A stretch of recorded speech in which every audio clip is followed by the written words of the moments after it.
Enregistrement, c'est parti. Bonjour à tous. Alors je regarde un petit peu qui est-ce qu'il y a de nouveau que j'ai pas vu encore. Elisa, je sais pas si je t'ai dit bonjour. Non, je t'ai pas dit bonjour. Bonjour à toi. Et puis voilà, tous les autres je les ai vus, me semble-t-il. Alors bah c'est parti pour dans un premier temps la correction des exercices. Donc c'est la fin, hein, avec des exercices plus ou moins compliqués sur la stéréoisomérie. Et puis on commencera à introduire la relativité d'Einstein, c'est le chapitre 12 du livre. C'est pas un chapitre très intuitif, hein, bah vous en doutez bien, de toute façon c'est une théorie hyper célèbre et pourtant une théorie qui est difficile à appréhender et à comprendre. Tout le monde entend parler de ça et il y a pas grand monde qui maîtrise bien tout ça. Alors, d'abord, pour parler de stéréoisomérie, des choses plus simples, hein, plus faciles à exprimer, si je voulais résumer un petit peu ce qu'on a vu jusqu'à présent, les stéréoisomères, ce sont deux molécules qui ont la même formule semi-développée, mais des dispositions dans l'espace différentes.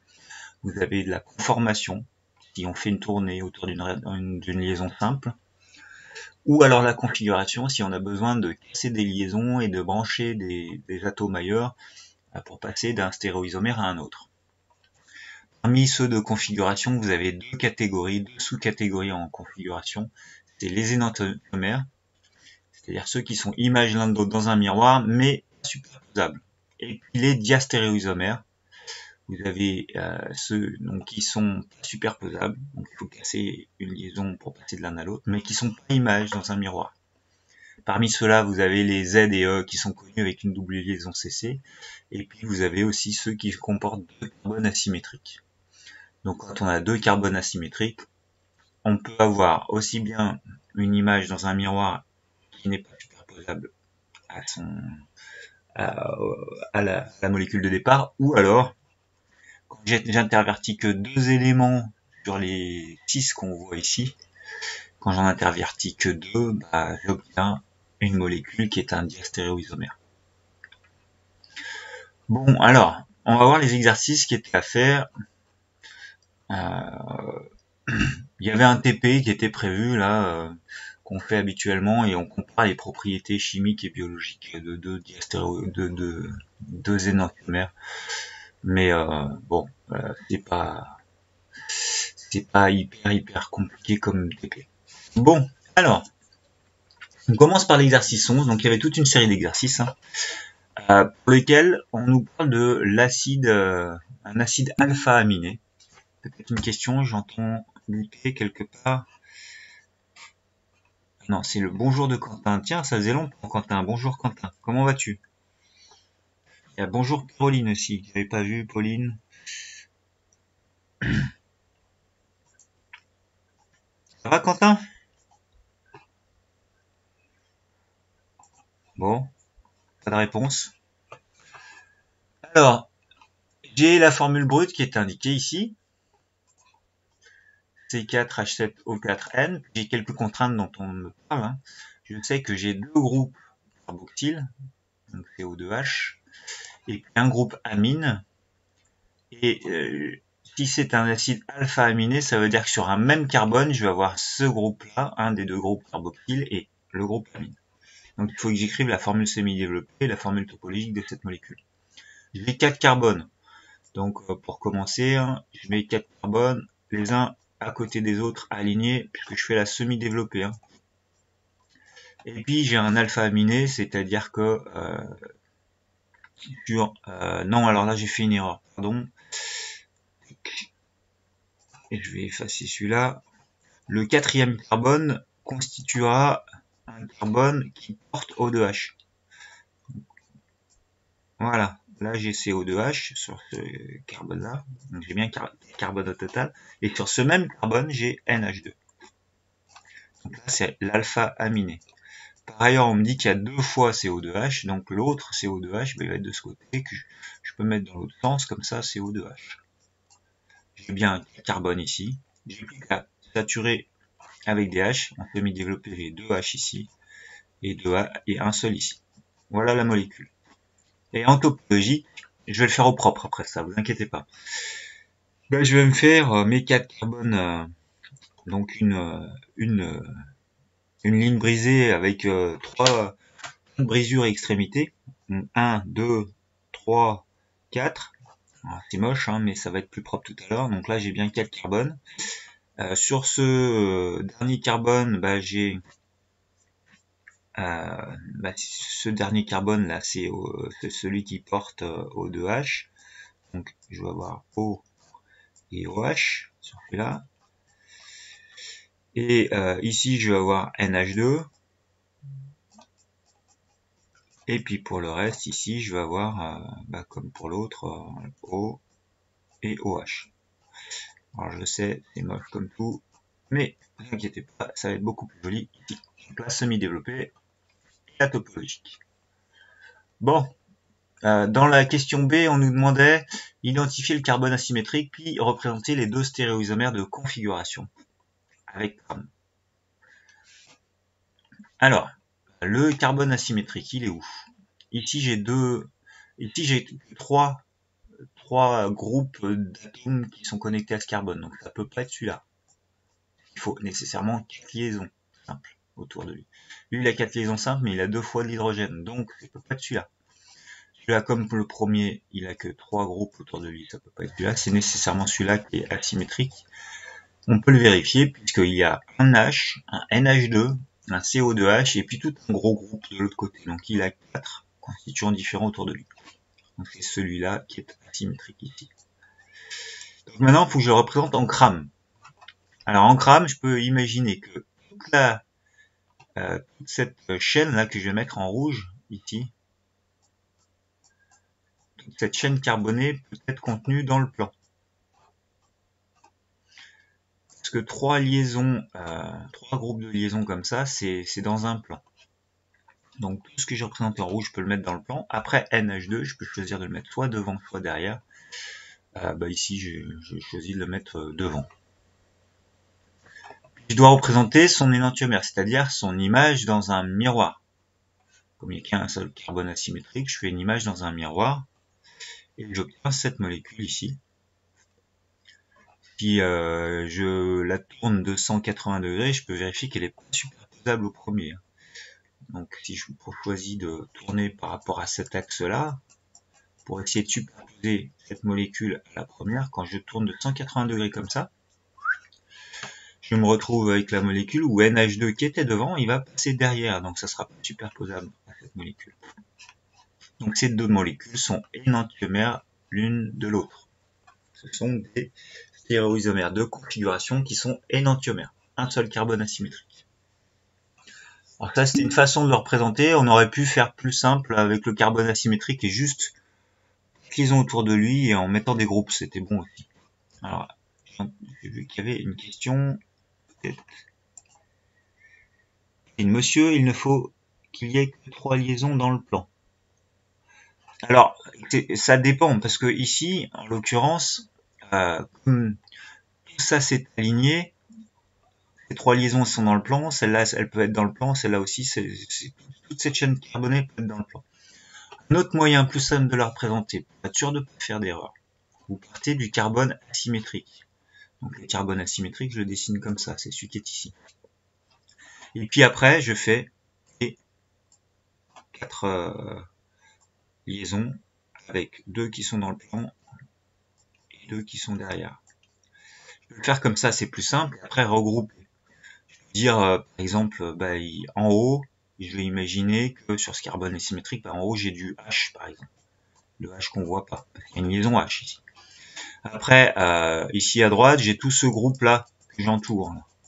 Donc ça va être CO2H que je regroupe sous forme de formule un peu brute. Ensuite, en avant ici, je peux imaginer que c'est le NH2.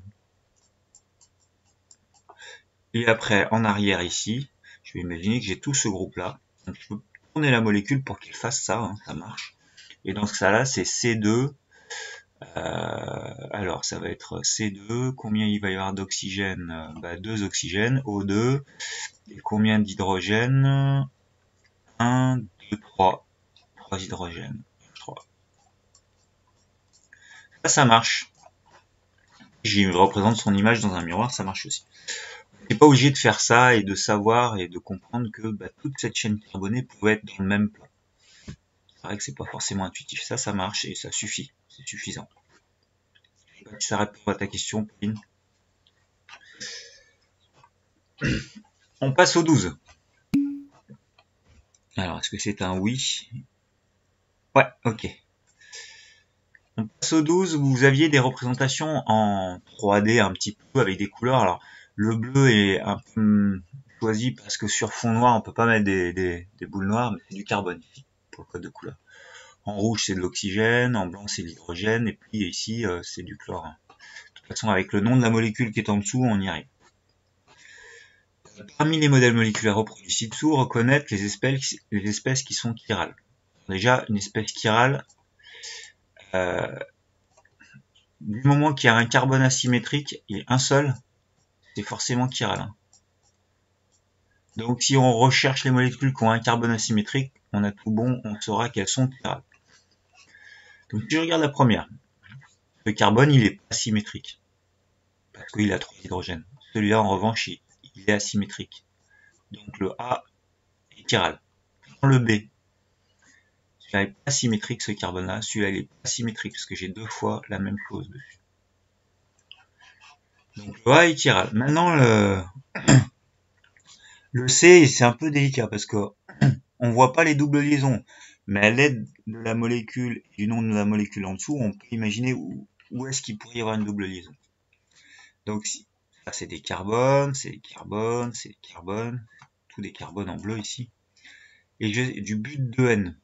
But 2N et du 2-méthoxy, c'est-à-dire avec de l'oxygène et mettre peut-être probablement ce carbone. Donc la chaîne carbonée de but, elle est là. Dans le deuxième carbone, j'ai une alcène, c'est-à-dire une double liaison CC. Donc que je prenne celui-là comme numéro 2 ou celui-là comme numéro 2, ça ne change rien, la double liaison elle est là. Je la vois pas sur cette représentation, mais elle est là. Et donc forcément ici je vais avoir une liaison simple, une liaison simple, une liaison simple. Si maintenant j'essaie d'imaginer où se trouvent des carbones asymétriques, j'en ai pas là-dedans. J'ai pas de carbone asymétrique ici, j'ai pas de carbone asymétrique ici, j'en ai pas là, j'en ai pas là, j'en ai pas là. Il y a juste une double liaison CC. Alors la A, elle est chirale. C'est-à-dire que son image dans un miroir forme une molécule qui est non superposable. La B, elle est achirale puisque j'ai pas de carbone asymétrique. Et la C, elle est achirale parce que j'ai pas de carbone asymétrique non plus. J'ai une double liaison ici. Voilà pour l'exercice, donc c'est le combien? Le 12. Je vais un peu vite, hein, pour passer à la relativité ensuite. Je vais passer plus de temps. L'exercice 23 nous propose de comprendre que des molécules énantiomères, donc presque les mêmes, hein, des stéréoisomères de configuration, mais qui sont juste images l'un de l'autre dans un miroir, mais non superposables, vont avoir des goûts différents. Vous avez deux molécules qui sont proposées, la carbone et l'asparagine, ici. L'énantiomère de la carbone, présente ici dessus, est présent dans le cumin. Donc ça donne, je sais pas si vous savez quel est le goût du cumin, mais c'est assez prononcé, hein, ce goût du cumin. Son odeur, elle est poivrée.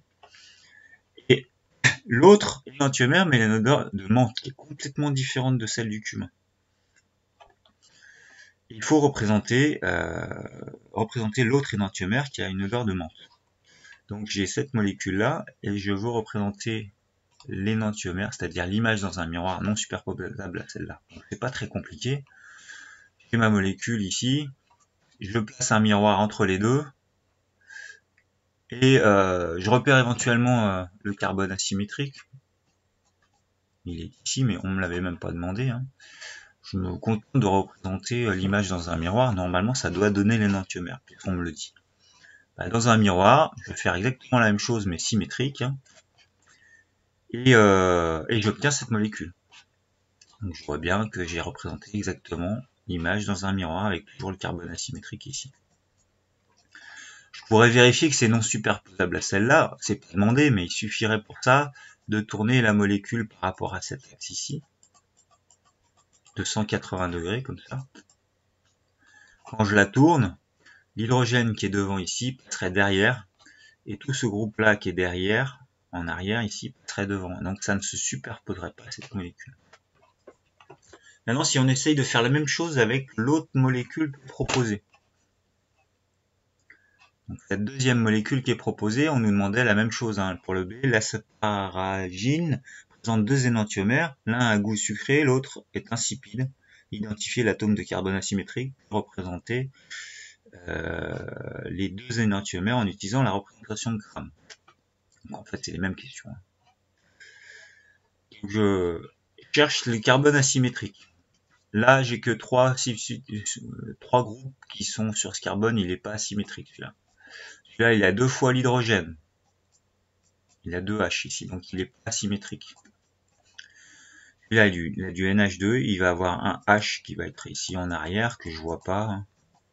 Soit au-dessus, soit sur le côté en arrière. Et il a un CO2H et puis tout un groupe ici, donc il est bien asymétrique. De toute façon, on l'a vu tout à l'heure, hein, c'est l'alpha-aminé ça. Non, pas tout à fait. Pas tout à fait. Donc je représente son image dans un miroir. Le carbone asymétrique qui est là, bah, son image dans un miroir, c'est celle-là.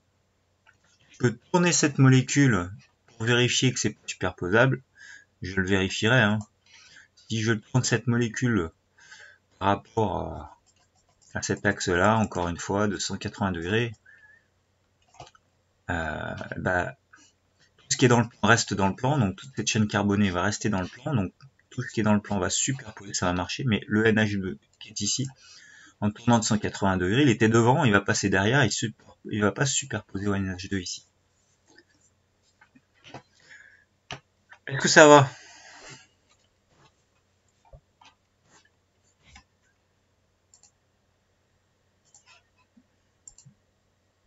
Ça va? Ouais. Ok. Allez, je continue à avancer. Maintenant, l'aspartame, vous connaissez peut-être, hein, c'est ce qui était dans le Coca Zéro. C'est un espèce de, on appelle ça un édulcorant. En fait, c'est une molécule qui donne la même sensation sucrée à la bouche, mais c'est une substance artificielle qui va être stockée par le corps parce que le corps il ne connaît pas ça comme le saccharose. Ça donne le même goût que le saccharose un peu, donc le sucre, mais sauf que le corps le stocke sous forme de graisse, il l'élimine. Ça donne le goût et puis il l'élimine. Donc ça a l'air magique comme ça, super, hein, ça donne du goût sucré mais ça fait pas grossir. Ça crée pas de diabète, etc. En réalité, on sait maintenant que il est cancérigène, cette espèce chimique. Donc, il faut pas trop en manger parce que ça provoque des cancers. Bon, après cette présentation de la molécule en elle-même, voilà, c'est un alcide alpha-aminé, c'est-à-dire que sur un carbone, j'ai à la fois du CO2H et puis du NH2. Et puis, on a la formule topologique qui est dessinée ici. Tout ce qui est en trait plein, c'est dans le plan. Donc, toute la chaîne qui est rouge ici et se trouve être dans le plan. Après, j'ai un groupe qui est derrière ici, F6H5, un groupe qui est devant, pardon, ici, et puis une autre qui est derrière. Identifier les carbones asymétriques de la molécule.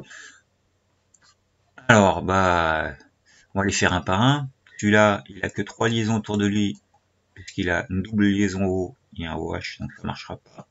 Celui-là, il a du H2, ça marchera pas. Celui-là, il a bien un constituant, il manque du H, on le voit pas dans la topologique, mais il en a bien 4. Il va être asymétrique. Parce que si je regarde, j'aurai NH2, j'aurai tout ce groupe-là, j'aurai cette grande chaîne-là, et puis j'aurai juste un H, donc 4 trucs différents. Celui-là, il n'est pas asymétrique. Ce carbone-là, lui, il va être asymétrique également. Parce que sur les 4 constituants qu'il aura, il aura ce groupe-là, ce grand groupe-là, et un hydrogène que je vois pas. Celui-là va pas être asymétrique, parce que c'est CH3. Celui-là, il y a du CH2, il sera pas asymétrique, et puis c'est 6H5, ça sera pas asymétrique, on nous le montre pas. Ça doit être un cycle, ça. Donc, je les ai identifiés. Les voilà les deux groupes les deux atomes de carbone asymétriques. Maintenant, il s'agit de dessiner l'énantiomère de l'aspartame sans modifier la position des atomes dessinés en rouge. Donc cette fois-ci, on veut pas modifier on va garder la même chaîne carbonée, mais on veut l'énantiomère. Comment faudrait-il ensuite, donc on va le dessiner, et comment faudrait-il passer le miroir pour expliquer facilement que les deux dessins représentent des énantiomères. Donc, si je veux un énantiomère qui a deux carbones asymétriques, je peux échanger sur ces deux carbones asymétriques, je peux échanger la position de deux atomes sur chaque carbone asymétrique. Et ici, ce que je vois pas, c'est qu'en avant, j'ai un hydrogène, et ici, en arrière, j'ai un hydrogène. Alors, je peux, comme on l'avait vu, pour obtenir des énantiomères, il suffit d'intervertir chaque carbone asymétrique deux groupes d'atomes. Alors, je vais les mettre ici dans une autre couleur. Je peux choisir de prendre tout ce groupe-là et de le mettre à la place du H. Donc, changer et intervertir ces deux groupes-là. Et pareil de ce côté-là, le H qui est ici et tout ce groupe qui est ici, les intervertir également. Et comme ça, je garde tout ce qui est en rouge immobile. Je n'y touche pas. Ce qui veut dire que le H va passer devant, mais comme je le vois pas en topologie, je vais pas le dessiner. Et tout ce groupe-là, qui était derrière, va passer devant. Pareil ici, tout ce groupe-là qui était devant va passer derrière, et le H est censé passer devant, mais je le verrai pas. Donc voilà ce que ça donne, en intervertissant les deux là. Ce grand groupe là va passer derrière, je le vois ici, et ce grand groupe qui est ici va passer devant. Je le vois pas, mais j'ai un hydrogène qui est là, et ici j'ai un hydrogène qui est là devant. Je les vois pas, parce que c'est orthopologique. Maintenant, comment expliquer que ce sont effectivement des énantiomères, c'est-à-dire comment est-ce qu'il faudrait que je place le miroir pour prouver que cette molécule que je viens de dessiner est bien une image de celle-là dans un miroir. Alors, il faut vraiment être à l'aise en géométrie dans l'espace, en visualisation de choses dans l'espace. Il faudrait que j'imagine comment placer le miroir pour que ce groupe, par exemple C6H5, là, avec le CH2 qui est là, qui était devant, il se retrouve derrière. Et pareil, celui-là qui était derrière se retrouve devant. Alors imaginez que si je viens avec un miroir qui est dans le plan de l'écran, donc j'ai que cette molécule-là au départ, celle qui est ici en haut, et puis je positionne mon miroir ici. Donc il est ici, c'est-à-dire face à cette molécule-là. Alors, il faudra que je puisse être de l'autre côté du miroir pour voir la molécule que ça donne, mais il faut imaginer que dans ce miroir, tout ce qui est en rouge va rester dans le plan. Et ici, c'était proche, cette molécule-là, elle était vers le miroir, en avant, elle se dirigeait vers le miroir. Donc, son image dans le miroir, ça va donner quelque chose qui, pour moi, ici, va être cette molécule-là qui va être en virtuel de ce côté-là du miroir. Hein, elle va produire une liaison qui est vers le miroir aussi. Donc, en arrière de notre plan à nous. Alors, je ne sais pas si c'est bien clair pour vous, mais si je positionne ce miroir dans ce plan de l'écran, ben, je vais obtenir cette molécule-là. Bon, j'espère que vous arrivez à visualiser ça. Ici, cette liaison-là qui était en arrière, bah, par rapport à ce miroir, va donner une molécule qui aura une liaison qui, elle, sera en avant. C'est pas toujours facile d'imaginer tout ça. Alors, maintenant, question C, je reviens dessus, c'est dessiner deux diastéréoisomères de l'aspartame. C'est-à-dire que diastéréoisomères, ce sont des stéréoisomères de configuration, mais qui ne sont pas images l'un de l'autre dans un miroir. Alors, si j'efface tout ce que j'ai mis comme annotation, je pars de cette molécule-là. Et je veux dessiner deux stéréoisomères de l'aspartame. J'ai plein de solutions, mais je pourrais, par rapport à cette molécule-là, pour trouver un diastéréoisomère, si j'identifie les deux carbones asymétriques, je sais que en changeant deux constituants d'un seul des carbones asymétriques, j'obtiens le diastéréoisomère.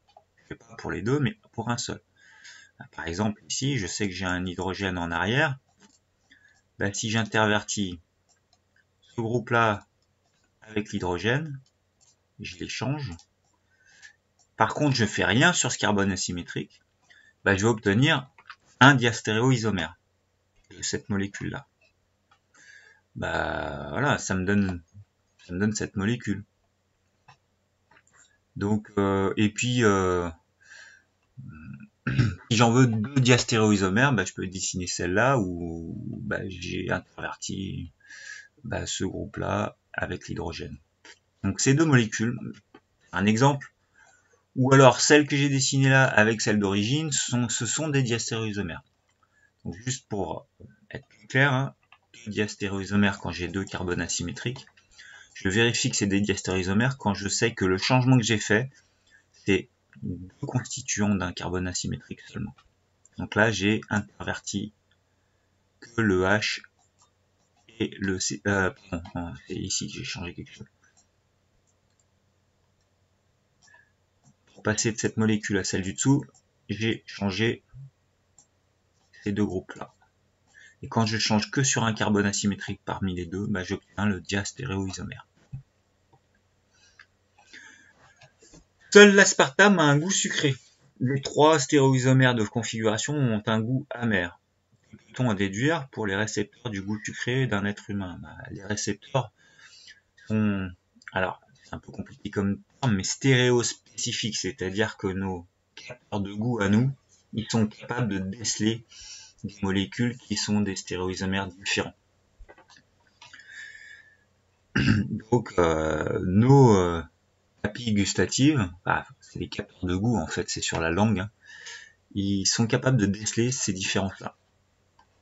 Donc ça n'agit pas de la même manière sur les récepteurs suivant si c'est un stéréoisomère ou un autre. Il reste le 33 et puis on s'arrêtera là pour les stéréoisomères. Vous avez des questions? Si personne ne répond, c'est qu'il n'y a pas de questions. Dans ce cas, bah, je passe à la suite.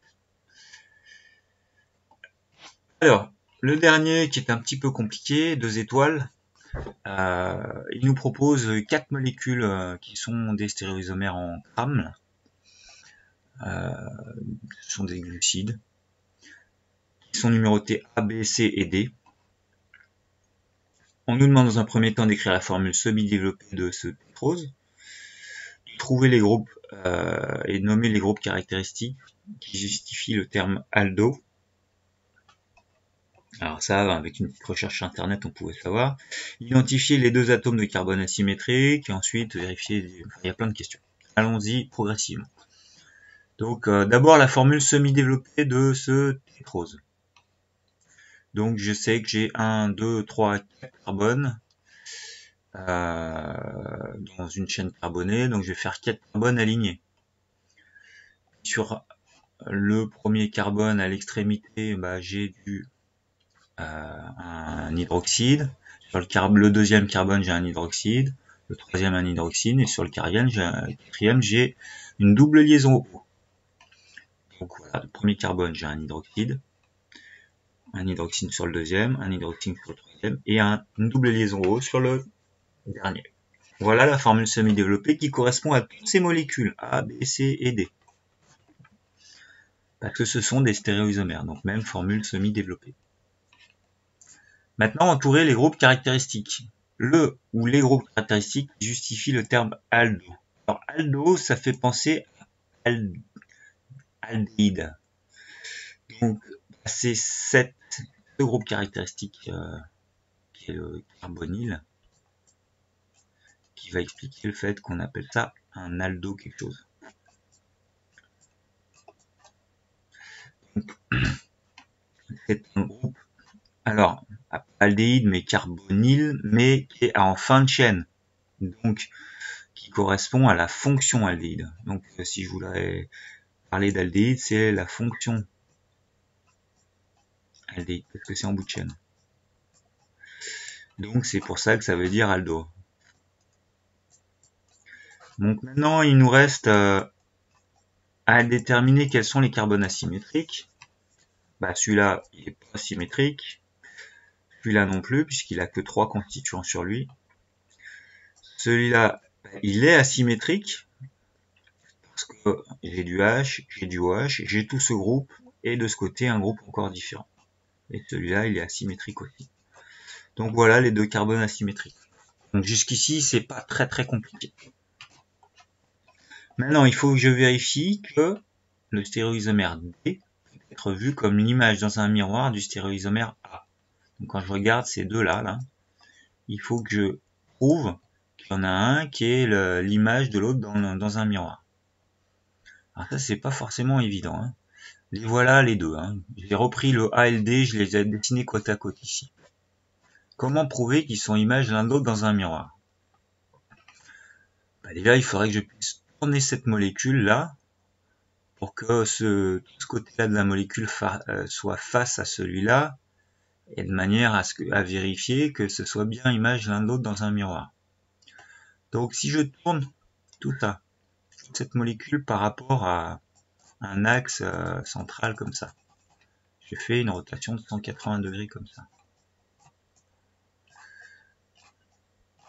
Bon bah ma chaîne carbonée, je vais la retrouver comme ça, hein, la chaîne carbonée qui est dans le plan. En tournant de 180 degrés, je vais la retrouver comme ça. Ce qui était devant va passer derrière, ce qui était derrière va passer devant. Donc j'avais H devant et OH derrière. Donc là, je vais avoir H cette fois-ci derrière et OH devant.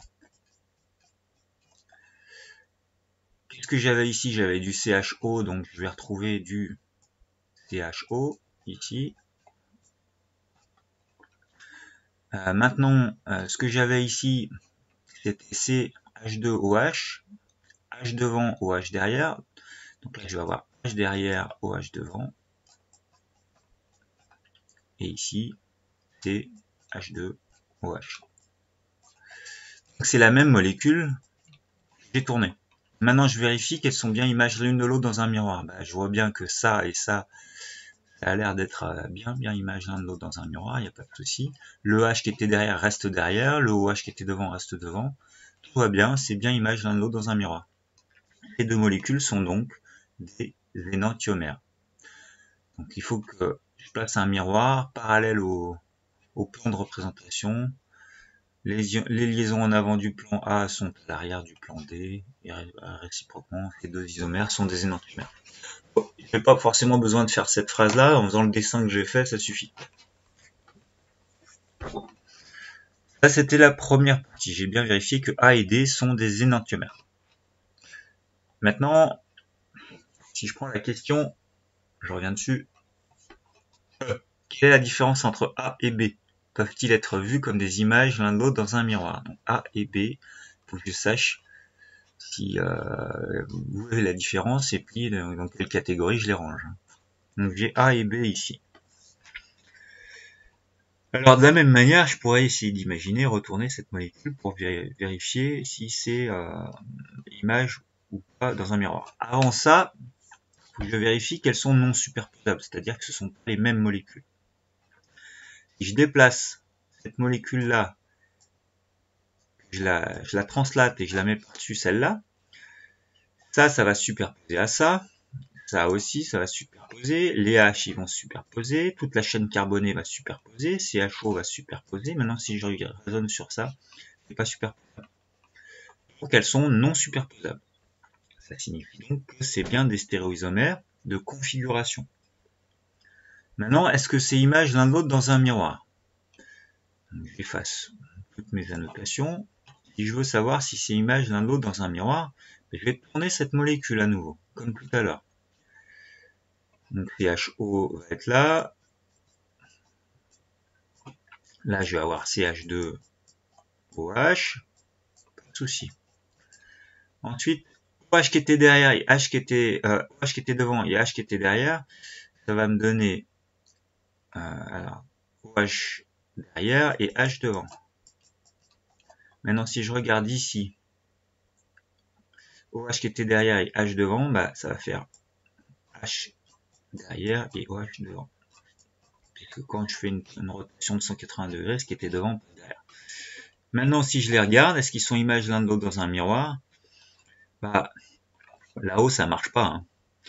H qui était en arrière, si je devais le représenter dans un miroir, ça me donnerait un H qui est derrière aussi. Donc, c'est pas des deux images l'une de l'autre dans un miroir. Ce qui signifie que ce sont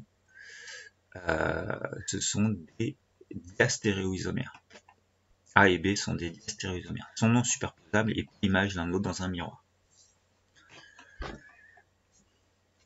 Bon, ça va, vous accrochez, hein. Il me reste la question G et uniquement la question G. Réaliser le dessin de B' à partir de B par rotation de 180 degrés autour d'une liaison carbone-carbone du milieu de la molécule. Et puis ensuite, il faut compléter le tableau. Donc à partir de B, je vais faire une molécule qu'on appelle B'. Donc je vais faire une rotation de 180 degrés autour de cette liaison-là, comme ça, autour d'une liaison simple. Ce groupe-là, je vais le recopier. C'est ce côté-là que je vais tourner. Tout ce que j'entoure en pointillé là, que je vais tourner de 180 degrés. Alors 180 degrés, ça signifie que je garde ce bloc, c'est le même. Cette liaison qui était dans le plan, si je tourne de 180 degrés, elle va être dans le plan mais au-dessus. Elle va être ici. CHO. Donc j'ai fait 180 degrés, oui, ça se retrouve dans le plan. OH était devant, en tournant de la liaison simple de 180 degrés, ça va passer derrière. Donc je vais avoir mon OH qui est derrière. Et enfin, le H qui était derrière, en tournant de 180 degrés, il va passer devant. Voilà le H. Voilà pour B'. B et B' sont des stéréoisomères de conformation. Parce que je les ai obtenus en passant, en tournant, je n'ai pas cassé de liaison, j'ai simplement tourné autour d'une liaison simple. Donc si je veux résumer maintenant le tableau, alors, ceux qui sont de conformation, il y a juste B et B', je viens de le dire.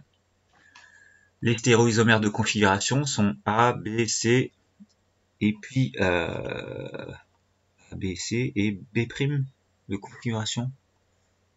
Non, et D. D. A, B, C et D sont des stéréoisomères de configuration.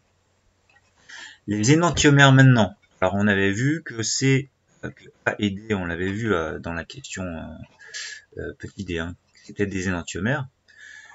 Maintenant, si je regarde bien les choses, je vais constater que C et B le sont aussi, des énantiomères. Alors je reprends toutes les molécules, si je compare C et B, que je tourne cette molécule-là de 180 degrés pour faire face, que ce groupe-là fasse face à ce groupe-là, je vais voir que c'est bien l'image l'un de l'autre dans un miroir. Donc de là à là, j'ai effectivement des énantiomères. Donc en diagonale, ce sont des énantiomères. A est énantiomère de D et B énantiomère de C. Après, latéralement, ce sont des diastéréoisomères.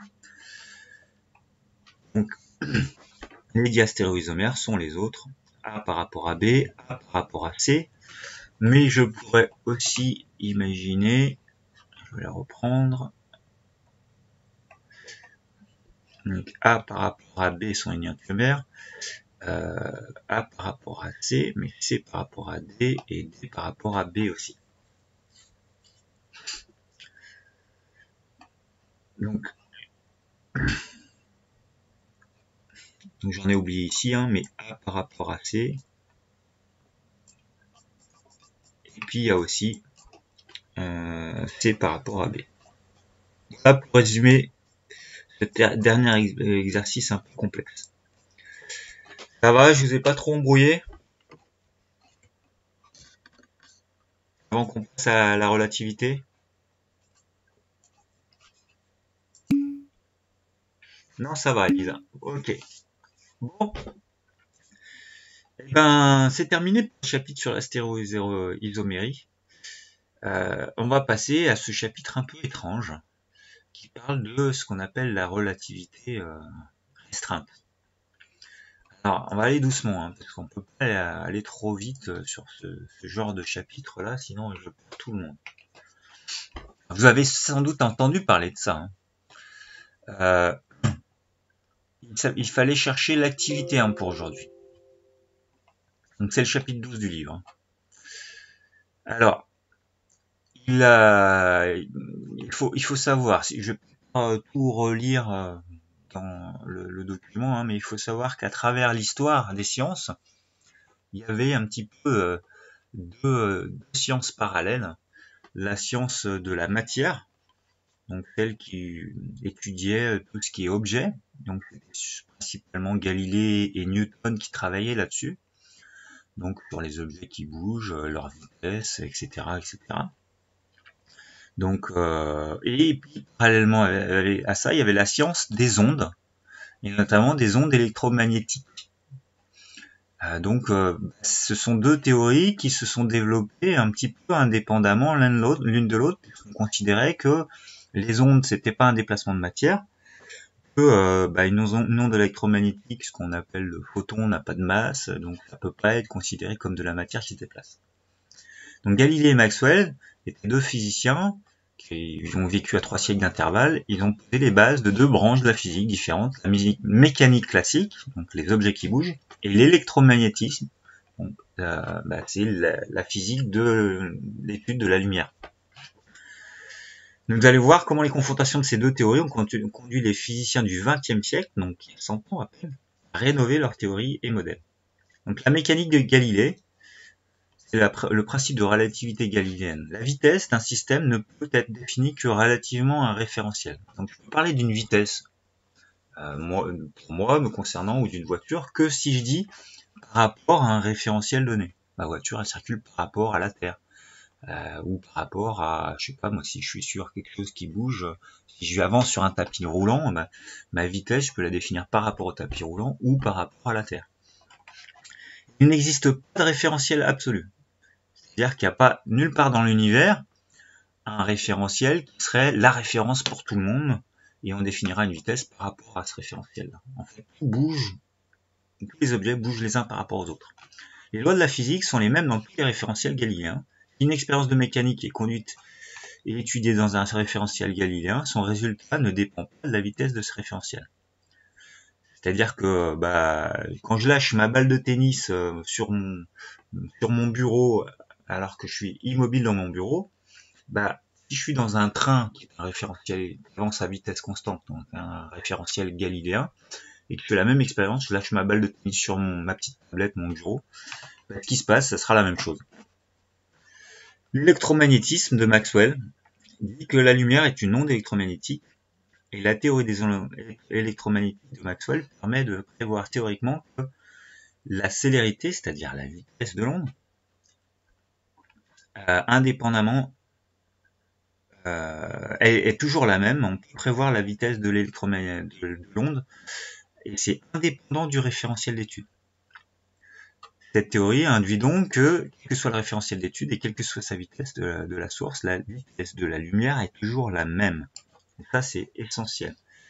Donc, ce qu'on a appris comme 3 × 10⁸ mètres par seconde, ici un peu plus détaillé, c'est une vitesse maximale. Et c'est la même, quel que soit le référentiel.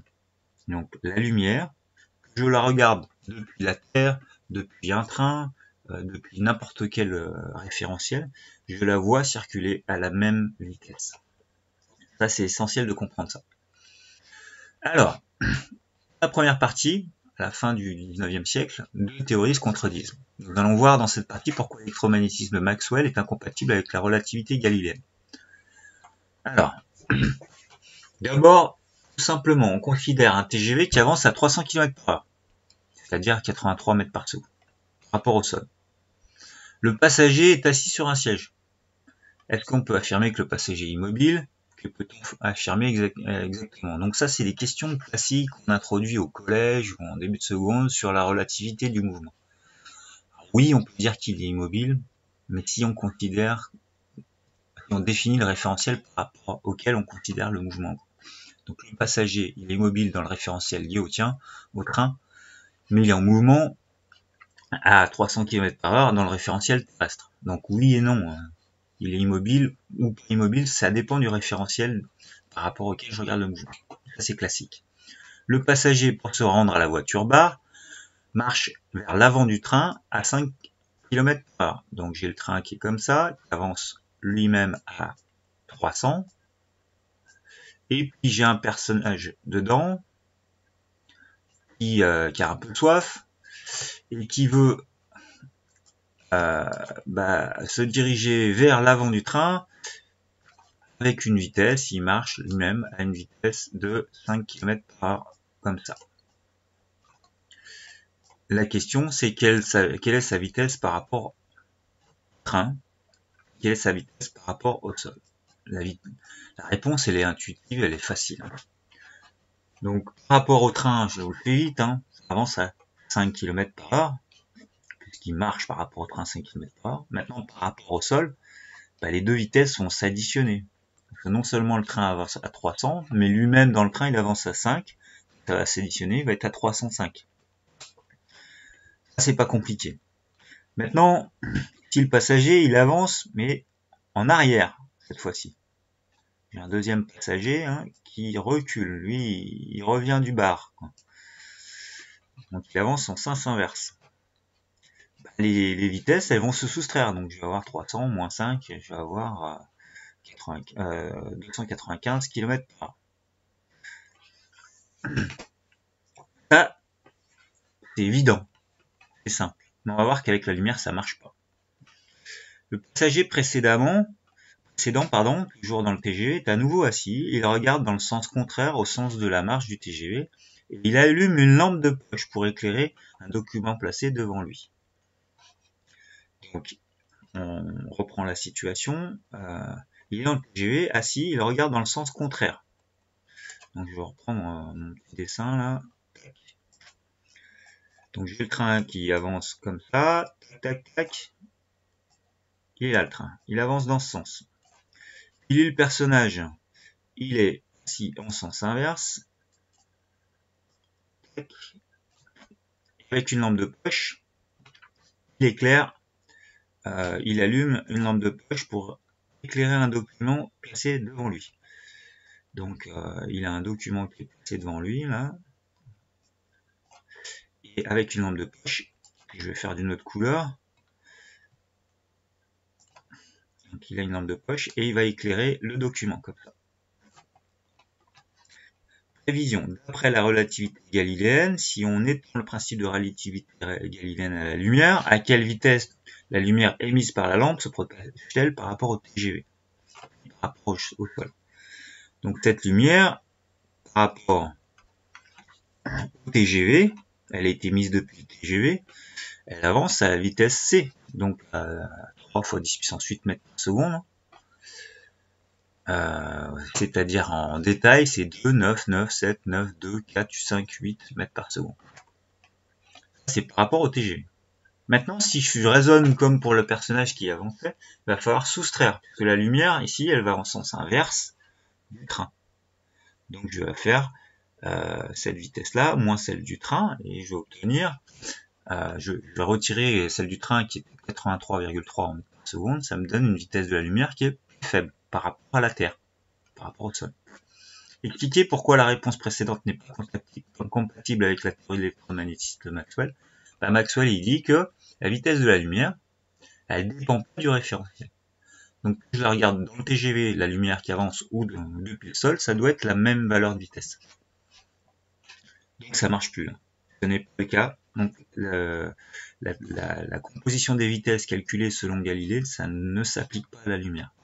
On ne peut pas faire ce type de raisonnement avec la lumière. Est-ce que vous avez des questions par rapport à ça?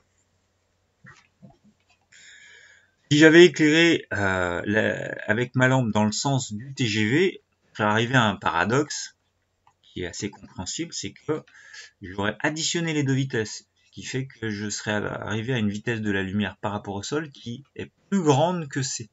Et ça, c'est impossible, vous le savez peut-être, ça a été énoncé par Einstein, c'est un postulat. Rien ne peut aller plus vite que la vitesse de la lumière.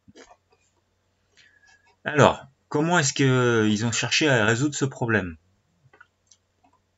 La première, ils ont fait plusieurs hypothèses et ils ont fait une hypothèse de l'existence de quelque chose d'un peu étrange qui s'appelle l'éther. Nous avons vu qu'à la fin du XIXe siècle, les lois d'électromagnétisme ne semblaient pas valables dans tous les référentiels. Cela suggère qu'il existe un référentiel absolu, le seul dans lequel les lois de l'électromagnétisme sont valables. Donc ils imaginent qu'il y a un référentiel absolu par rapport auquel la vitesse de la lumière c'est toujours c, 3 fois 10 puissance 8 mètres par seconde. Mais cela est en totale contradiction avec le principe de Galilée. Pour sortir de cette impasse, les physiciens avaient 3 solutions. Soit on dit Galilée ce qu'il a dit c'est pourri, on en oublie et on corrige. Soit c'est Maxwell avec son électromagnétisme c'est tout pourri, on corrige. Mais c'était un peu gênant parce que ça a pris des centaines d'années à construire tout ça. Soit on les conserve tous les deux théories, et on admet que la mécanique satisfait les deux théories, mais pour cela, alors qu'est-ce qui dit conserver les deux théories, donc, et admettre que la mécanique satisfait le principe de Galilée, mais pas l'électromagnétisme. Les lois de la mécanique sont valides dans tout référentiel galiléen, mais pas celles de l'électromagnétisme. Seulement voilà, le principe de Galilée était à l'origine de la mécanique de Newton, grâce à laquelle tous les mouvements terrestres et astronomiques connus avaient pu être correctement interprétés. Il semblait impossible de remettre tout ça en cause. Même la théorie de Maxwell avait permis d'expliquer un nombre de phénomènes électriques, magnétiques et lumineux. Il était impensable de la remettre en question. Donc, la solution 3 a été choisie. Conserver les deux théories. Pour ça, les physiciens ont fait le choix donc, de la troisième hypothèse. Les deux théories sont encore valables et ils ont énoncé le principe suivant. Il existe un fluide appelé l'éther, immobile dans l'univers, hyper dense, donc on peut sentir avec nos mains, les objets sont ralentis par cet éther, donc l'éther partout dans l'univers. Et donc l'éther est tellement peu dense qu'il freine rien. Il freine pas les planètes, les satellites, etc. Et c'est l'éther le référentiel absolu. Donc c'est par rapport à l'éther qu'on considère la vitesse de la lumière. L'éther est le référentiel absolu, la théorie des ondes électromagnétiques est valable par rapport à l'éther. Donc la célérité de la lumière vaut 2, 9, 9, 7, 9, 2, 4, 5, 8 par rapport à l'éther seulement. La célérité de la lumière dans un référentiel en mouvement par rapport à l'éther se calcule selon le théorème d'addition des vitesses de Galilée. Alors, pour vérifier l'existence de l'éther, Michelson et Morley ont imaginé l'expérience suivante. Ils ont voulu mesurer la vitesse de la Terre par rapport à l'éther. Donc, si on imagine que ici la Terre, qui est cette boule, elle avance par rapport à l'éther, alors avec un dispositif qu'on appelle l'interféromètre ici, composé d'une source de lumière, la source ici, un laser, une lumière blanche, et de deux miroirs semi-réfléchissants il y a un miroir semi-réfléchissant ici, qui est à 45 degrés, et puis deux miroirs parfaitement réfléchissants, qui sont à 90 degrés l'un de l'autre. Ils étaient partisans de l'idée selon laquelle la Terre était en mouvement à la vitesse v dans l'éther, fluide immobile. Bien sûr, sur ce schéma, on n'a pas d'échelles qui sont respectées, etc. Dans l'interféromètre, la lumière était divisée en deux faisceaux qui suivaient l'un ou l'autre de ces trajets. Donc on peut avoir la lumière, il y a une partie de la lumière qui va faire ce parcours-là. Donc elle va rebondir sur ce miroir semi-réfléchissant, arriver sur le miroir 1, rebondir, puis traverser et venir au récepteur. Mais il y a une autre partie de la lumière qui va traverser le miroir semi-réfléchissant, ici rebondir sur le miroir 2 et revenir. Les deux miroirs étaient à égale distance, on peut l'appeler D cette distance. Donc D et D en haut aussi. Enfin, l'interféromètre permettrait, grâce au phénomène d'interférence lumineuse, de mesurer un écart de temps très très faible. Donc si cette lumière qui revient, elle arrive avec un décalage par rapport à celle-là qui revient, il y aura une interférence. Alors, selon l'hypothèse de l'éther, la lumière a-t-elle une célérité de valeur c par rapport à la Terre et pourquoi? Donc la réponse est non. Selon l'hypothèse de l'éther, seulement par rapport à l'éther, la lumière avance à vitesse constante à la vitesse c. Donc seulement par rapport à l'éther. Et comme la Terre se déplace dans l'éther, la vitesse de la lumière devrait être différente de c. À expliquer pourquoi Michelson et Morley s'attendaient à mesurer un écart de temps entre les deux parcours possibles. Je ne veux pas insister trop longtemps, je vais vous montrer une petite animation pour qu'on comprenne. Je ne vais pas faire de calcul. On pourrait faire des calculs pour le prouver, mais le but c'est pas de faire les calculs ici. Alors, où est-ce que je l'ai, mon animation? Alors, donc on va imaginer ce dispositif. Donc ça c'est Michelson, ça c'est ma source de lumière. Alors, l'éther, je peux pas l'orienter différemment. On imagine que l'éther il avance comme ça, c'est-à-dire qu'en fait cette boule là, ce système, il avance vers le bas par rapport à l'éther. Alors si je voulais conserver la même orientation que dans mon document ici, j'ai la planète qui avance comme ça, donc l'éther il se déplace vers la gauche dans ce système-là. Donc pour avoir l'équivalent, il faut que je tourne de 90 degrés. Alors, je vais essayer de me placer là. Voilà, là je suis à 90 degrés environ. Hop. Donc, imaginez que tout ça, c'est la même chose que mon document qui est ici. C'est la Terre qui avance, donc les terres qui se déplacent, les terres qui se déplacent de la gauche vers la droite par rapport à la Terre. Et on va voir ce qui se passe pour les deux faisceaux lumineux. Donc j'ai la source de lumière qui va partir d'ici. C'est pas l'éther qui se déplace, hein, c'est mon système qui se déplace par rapport à l'éther. Les deux rayons lumineux, la lumière, elle avance d'un seul morceau ici jusqu'ici, elle va se séparer en deux. Il y a une partie qui va rebondir là et une autre partie qui va traverser. Sauf que il y en a une qui va, en passant ici, lutter contre l'éther. L'éther, c'est comme si c'était une espèce de vent qui ralentit la lumière. Donc la lumière ici va se propager moins vite ici. Elle va être ralentie. Et ensuite, les deux lumières vont se retrouver. On voit qu'il y a un décalage entre les deux réceptions. Alors, si j'augmente un peu plus la vitesse je ralentis un peu la vitesse de la lumière, le phénomène va s'amplifier par rapport à l'éther. Hein. Donc la lumière qui arrive ici se sépare en deux morceaux. Et on voit que les deux morceaux, étant donné qu'il y en a un qui va lutter à l'aller contre l'éther et puis au retour il va bénéficier un petit peu de l'élan de l'éther, des calculs montreraient que j'arrive avec un décalage et que celui qui a lutté contre l'éther, il arrive plus tard. Bon, c'est juste pour vous expliquer que c'est à ça qu'il s'attendait. Si l'éther existait vraiment, il devrait y avoir un décalage de temps sur la lumière qui arrive au récepteur. Donc les trajets devraient mettre un temps différent car le système se déplace vers la droite pendant que la lumière fait son aller-retour dans l'éther. Donc la lumière qui irait ici mettrait plus de temps pour revenir que la lumière qui rebondit vers l'eau. Ça signifie que l'éther n'existe pas. Donc c'est pour vous faire un petit point historique. Donc cette idée séduisante de penser que en fait les lois de l'électromagnétisme sont valables dans l'éther, ça marche pas parce que l'éther n'existe pas. Alors c'est là qu'arrive Einstein. Donc l'expérience de Michelson n'eut pas le résultat attendu. Elle eut beau être renouvelée, améliorée, etc. L'écart de temps mesuré était toujours nul. C'est-à-dire que la lumière mettait le même temps, que ce soit vers le haut ou vers la droite. Donc il n'y avait pas d'écart de temps. Alors qu'est-ce qu'a dit Albert Einstein? A toujours prétendu avoir ignoré les travaux de Michelson et Morley. Pour lui, la notion de référentiel absolu n'avait aucun sens.